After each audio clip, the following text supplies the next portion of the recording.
wanted to share is some of the work that we are doing, analyzing the Jal Jeevan mission, which we see as with the potential to become the world's largest smart water grid. We've done a report on this. Glad to share an executive summary to the members who are joining the call, which will have a bit more detailed analysis on this. So how do we see the Jal Jeevan mission as a unique, I call it as a lighthouse project, which is shaping a policy to a platform approach. The 6P framework is something which we are evangelizing within Frost & Sullivan, within our sustainability and circular economy practice.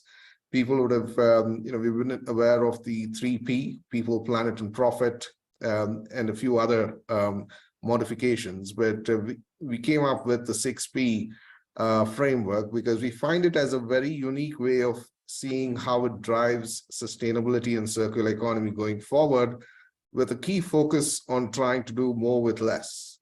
And if you look at the Jal Jeevan mission as well, I was reading up some of the earlier documents as well. Initially, the plan was to even provide 70 liters per person per day. That was watered down to 55 liters per person per day. All right.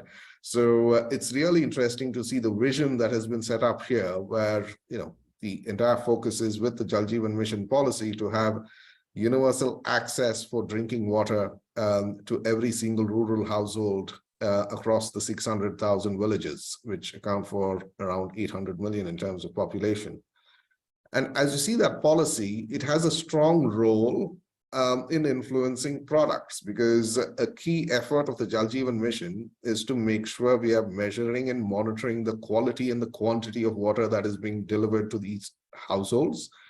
And the aim for this is, yes, to ensure water security, but also to make sure there is an accountability which has been lacking, and which will drive better management of water and provide even a bit more ownership, because I think the most of the case studies, when we start looking at the Jal Jeevan mission, it is empowering the local communities in these watersheds. And so when you talk about the products, it is smart water meters, sensors, and the likes, which are really going to be important. But I think at a broader level, what we're seeing is even a national level dashboard. And that's an example I will also showcase as a use case in a company which participated in a recent webinar that highlighted that. But in addition to products, I think the key focus is processes, because when you're looking at any environmental program or an opportunity, the key focus is how you're able to identify key processes and see what is the impact the processes are making on the environment, and to see how you can influence that. In the case of carbon, it is to see how you can calculate scope 1, 2, and 3 emissions. But here in the Jal Jeevan mission, it is to see how the quality of water, and there are specific standards which have been highlighted for this, and also the quantity of water has been provided. And there are, I think, 3 levels of infrastructure depending on the size of the agglomeration or the village or the township, which has a different level of sophistication of the smart water meter and the platform that is deployed in these solutions. The 4th P, which is the most important one, people always talk about processes cannot work without people, right? And when we look at people, I think we look at it twofold. We look at people on the supply side. So people who are designing these solutions, and to see if they have the skills and expertise in driving these solutions, designing these solutions.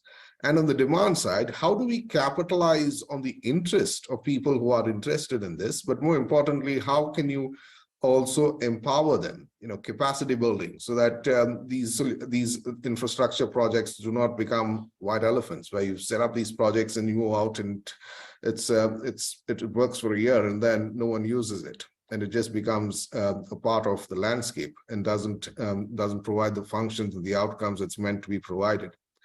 So I think people is very essential with this. How do you empower people? How do you train people? And how do you engage people, and get them as part of the process and make them owners of this solution?